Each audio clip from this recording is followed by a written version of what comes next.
উত্তর আমেরিকার দেশ নিকারাগুয়ার সরকারের 250 জনের বেশি কর্মকর্তার উপর ভিসা নিষেধাজ্ঞা আরোপ করেছে মার্কিন যুক্তরাষ্ট্র। বুধবার যুক্তরাষ্ট্রের পররাষ্ট্র দপ্তরের এক বিবৃতিতে এই ভিসা নিষেধাজ্ঞা আরোপের তথ্য জানানো হয়েছে।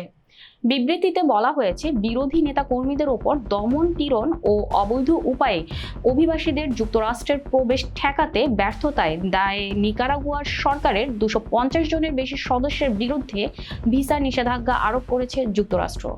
একই সঙ্গে নিকারাগুয়ার সরকারের 3টি সংস্থার বিরুদ্ধেও নিষেধাজ্ঞা দেওয়া হয়েছে।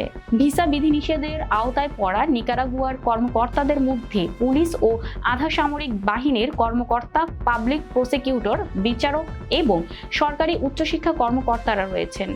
একই সময়ে মার্কিন পররাষ্ট্র দপ্তর, হোমল্যান্ড সিকিউরিটি বিভাগ ও অর্থ বিভাগ নিকারাগুয়া হয়ে মার্কিন যুক্তরাষ্ট্রে অবৈধ অভিবাসনের ক্ষেত্রে চোরাচালান ও মানব পাচারের বিভিন্ন নেটওয়ার্ক বৈধ পরিবহন সংস্থাগুলোকে কিভাবে ব্যবহার করছে সে সম্পর্কে বিমান সংস্থা এবং ট্রাভেল এজেন্টদের অবগত করে একটি যৌথ সতর্কতা জারি করেছে।